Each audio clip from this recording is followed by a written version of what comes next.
Welcome board. I'm Giovanni Corradini, Community and Event Manager at Seedstars. We're about to start the Seedstars World episode number 3 in Asia.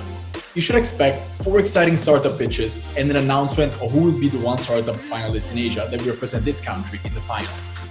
Hi, I'm Jared from Phenology in Malaysia. I'm Roman, co-founder of Box, and we are excited to join Seedstars Regional Finals. So excited to be part of Seedstars Competition 2020. And we're really excited to be part of the Seedstars competition. How the selection process of winners at the Seedstars World Competition worked this year. Startups start with filling the application form. After the review, those who meet the minimum criteria get invited to the online Seedstars Academy.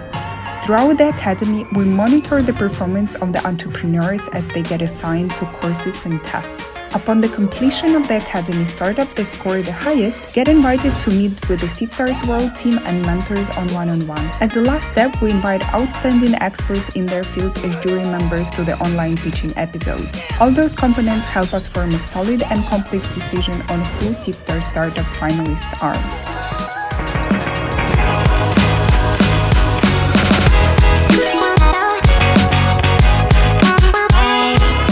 We have an amazing jury that will help us evaluate the 4 startups pitching in this regional episode.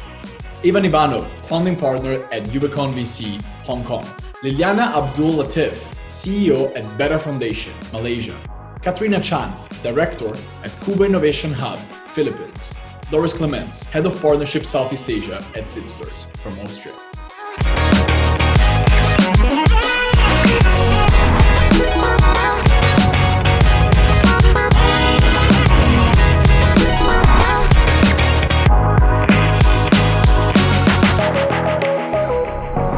I'm Roman, I'm co-founder of Box, and we provide smart business solutions for restaurant, retail, industries, and other sectors. Currently, industries apply a different type of technology solutions. However, they do not integrate and work with each other. So therefore, it creates complex workflows, low work efficiency, and as well result in high operating costs. So Box Universal Interface connects every type of technology into one unified user experience with automated data flow between different systems. We currently work in Hong Kong and primarily focus on Hong Kong, Singapore, and Taiwan regions. Our market is around, potential market is around 10,000 companies. And right now we have customers in Hong Kong, around 20 customers in food and beverage sector, 150 retail and digital commerce, 25 customers in service industry sector, and our revenue model is annual license plus onboarding fee setup. This is my team, and currently we are growing, we are hiring, and we are making business smart. Thanks.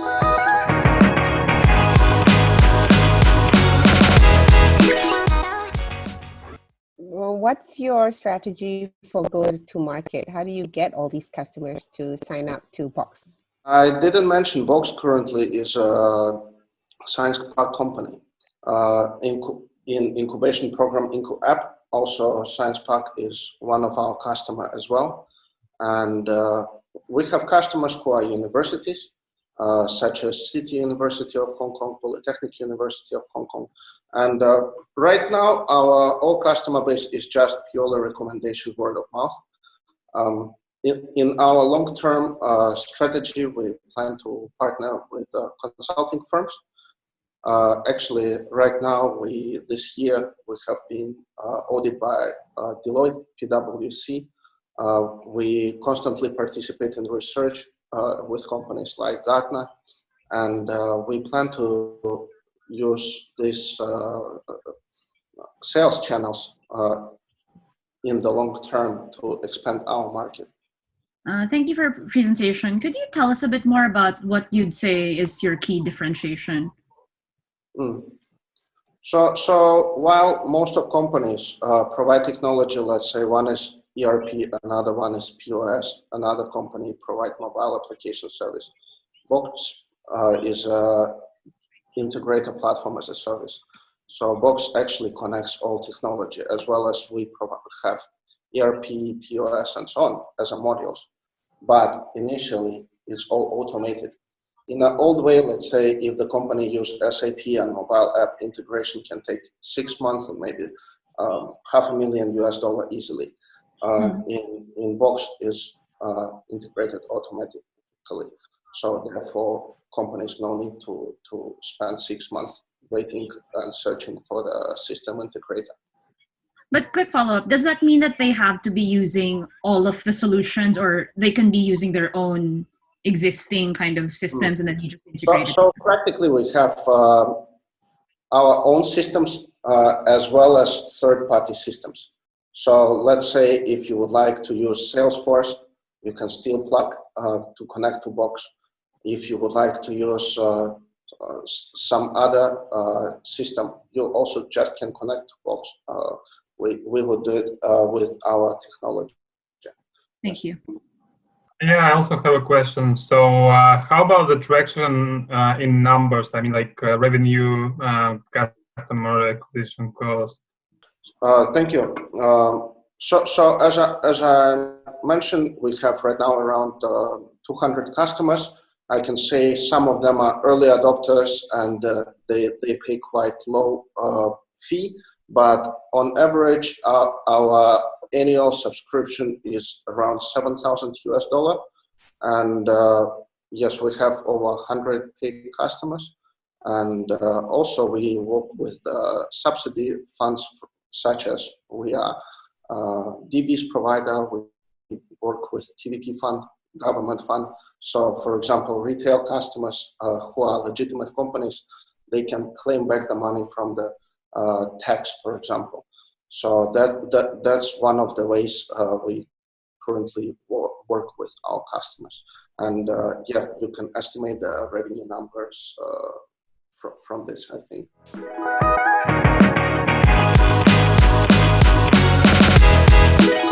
Hello, I'm from tukangsayur.co. So tukangsayur.co is started with a dream to purchase daily groceries efficiently.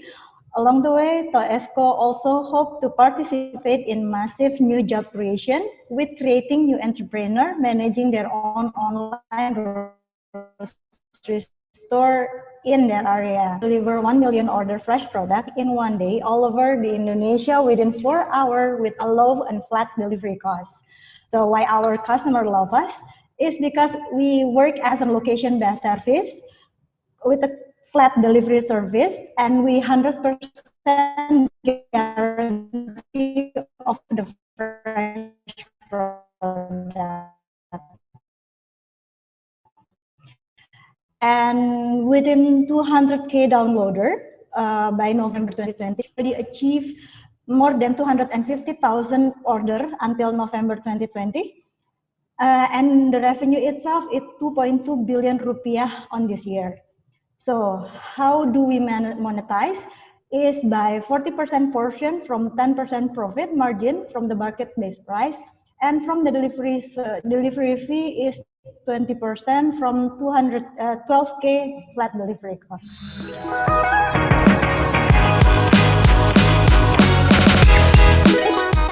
Okay, where is the headquarters of Tukang Sayur, and how many cities do you serve? Maybe I'll put it on chat.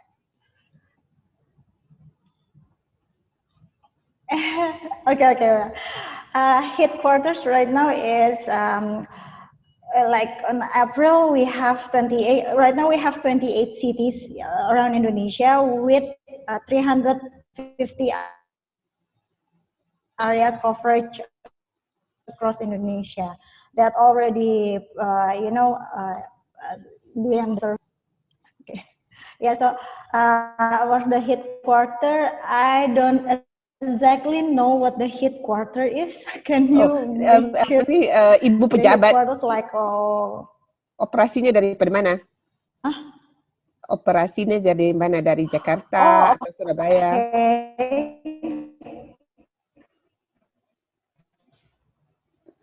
Oh, it's in Jakarta still. Jakarta. Yeah, in Jakarta in Jakarta itself we already covered 180 area. Okay, it's pretty big. Thank you. Hi, Papi. Thanks so much for the pitch. Can you share a little bit about your team and the writers you have as well? Mhm. Okay, the team.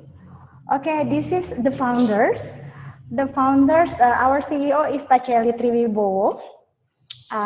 He was the one that lead us with Pamiftah also in product, Pandang in the COO, and me itself, I'm in the CDO in business officer.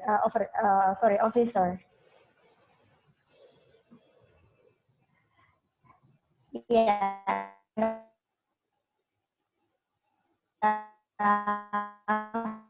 Four of us, yeah, we in 2018. Our debts already start in 2020, in 2016 itself. So after I joined, the first time is it's still operating with only 87 mitra, and until growth until now in November 2020, it's already in 250. Could you give us a sense of how many weekly or monthly active users you have, and the average basket size?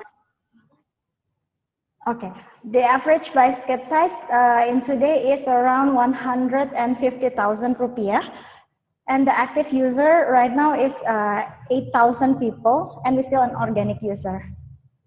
Per month. Okay.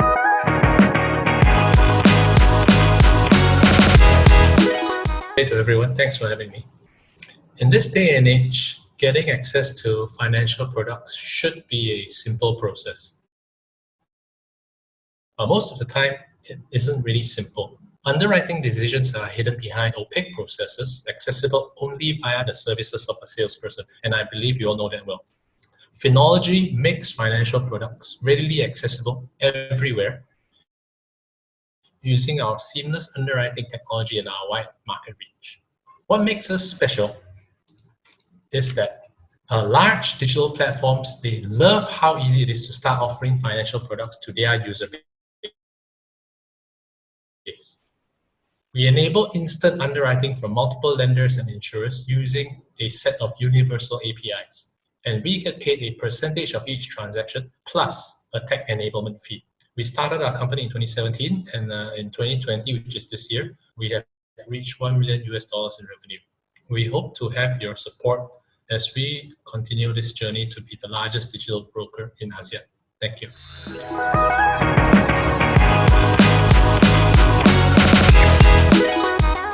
Can you explain to me how different you are from, say, what's your USP? There's a lot of fintech players in Malaysia, especially. What's the differentiator? Okay.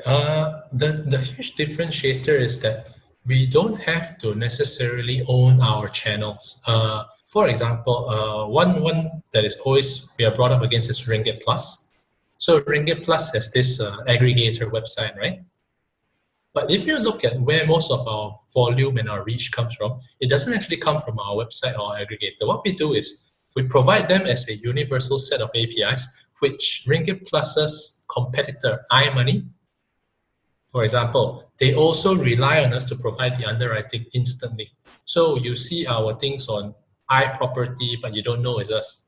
You see our things on GoBear in the past, on iMoney, but actually in the back, it is all our platform, our API, and basically it is going through our underwriting and quotation and risk rating process. So this way, we are able to extend our reach to really anyone. You will see inside here a few usual suspects. In fact, today we went live with Mudah.my, if you see Mudah.my here. So Mudah.my is the largest classified player in Malaysia for cars and for property and for second-hand goods. So we are now offering, or basically we are working with them, where we white label certain insurance product services on their platform. And everything is connected via API. So it looks as if it's a native experience via Mudah and whatnot, when in actual fact, it is provided by Phenology. So currently we are replicating this in Cambodia. So for example, e-Visa is the Kingdom of Cambodia. They made COVID insurance mandatory for you to apply for visas today to get into the country. And how do they make it instant? How do they make it? How can they track this? So what we do is we were engaged.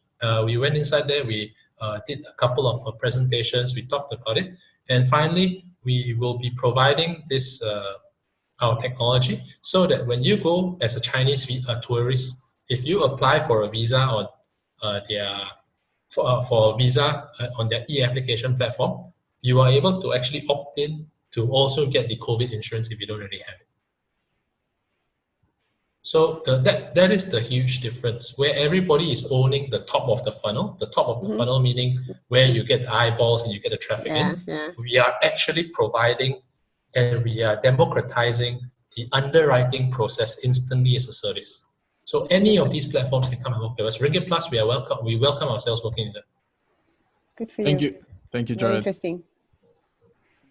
Question, is everything fully automated on the underwriting side, or are there still people doing the processing?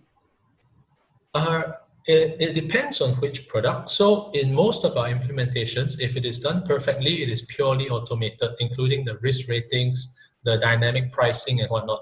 But the thing is, because we work with financial institutions and they work on a product by product basis, sometimes some of them have got certain processes that cannot actually they cannot form fit into a fully automated process yet. And in any case, sometimes it does fall into a manual process. But I will say that today, in fact, a large majority of our implementations are fully automated end-to-end. There is no human involved, other than maybe in exceptional cases when something breaks down.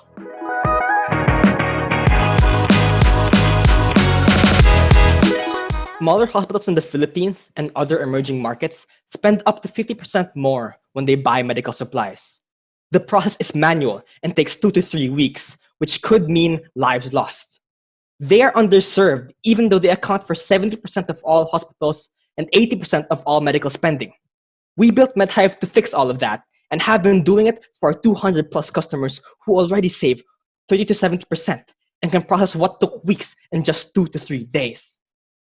After running their hospital for almost 50 years, my co-founder and I truly understand the problem and know how to fix it. With our advisors who have a strong medical and government background, we can elevate the quality of healthcare through helping these underserved hospitals. Help us disrupt the medical supply industry and save lives in the Philippines and the region. We are MedHive, the smarter, faster, and easier way to purchase medical supplies. Thank you.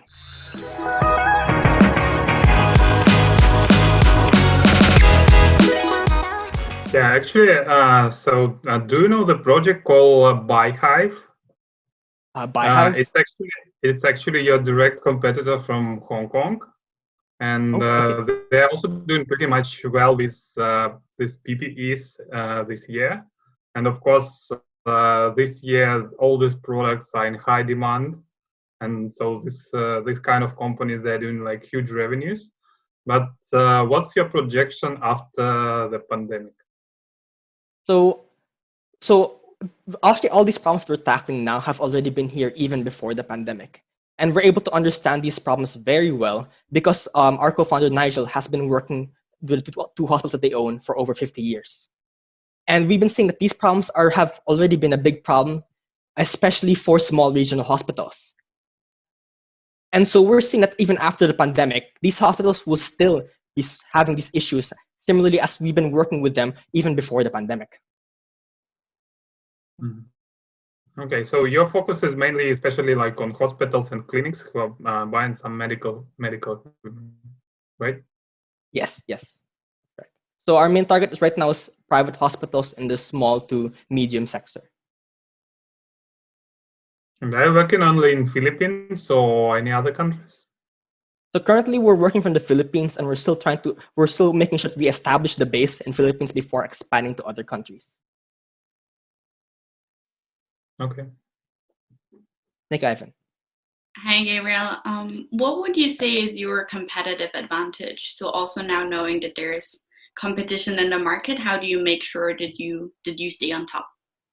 All right. So we have 3 main competitive advantages. The first being that, of course, I mentioned earlier that Nigel and his family have been in the hospital industry for generations. So we have a very intimate understanding with the problem and know exactly how to solve it precisely and efficiently. Second is that our co-founder, Elle, has been working as Asia's go-to manager for healthcare and tech events. She's been able to build connections with international suppliers of pharma, biotech, and medical devices. So we're going to use these connections to help springboard our involvement in these international countries. And also thirdly, we built an international board of advisors, help us understand the problems of all the countries in Asia and will help us jumpstart our involvement in our expansion to these countries as well. Thank you.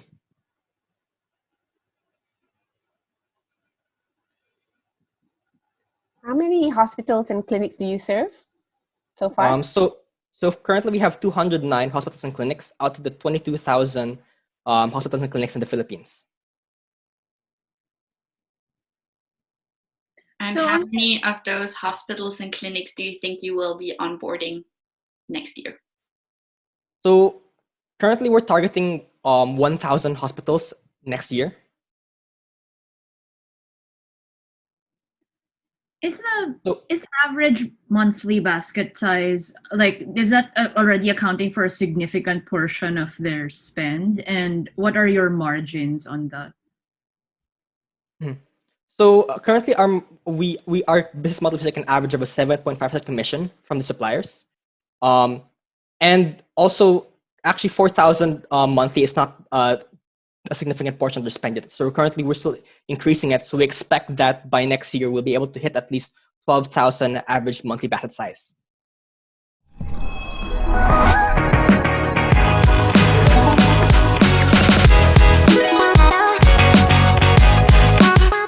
Welcome again to the winner announcement of this episode in the Seedstars World Competition in Asia.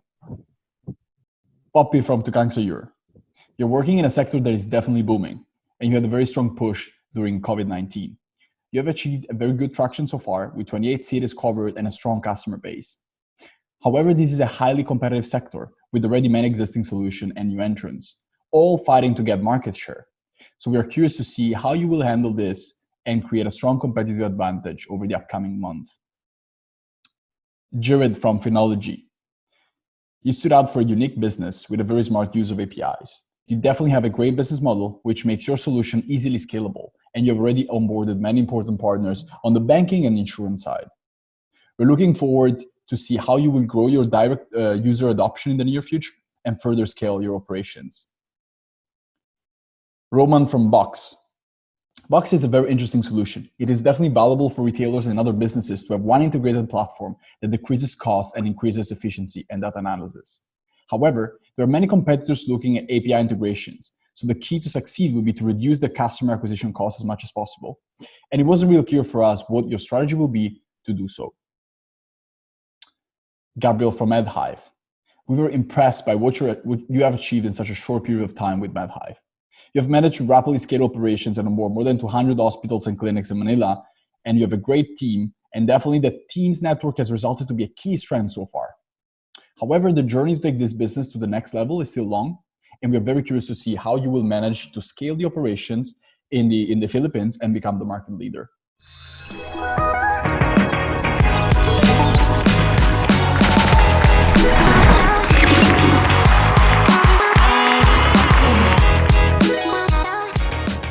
So now it's finally the time. The winner of these regional episodes for the Seedstars World Competition in Asia is Jared from Phenology. Congratulations, guys. You can unmute yourself for 30 words. No. Lost for words. I'm really surprised. Didn't expect it, but very welcome all the same. I'm sure the competition is really, really tough. I look forward to representing the region in the finals and the global stage. I would like to thank all of you guys as well, Gabriel, Poppy, Roman, for the great work. And getting to this stage of the competition is already like a great achievement. And we are more than happy to see how we can further support you in any way. So please feel free just to reach out to us. More than happy to. And finally, I also wanted to remind everyone that this is just one of the 4 episodes in the region. So stay tuned for the other 3 episodes, and see you all very soon.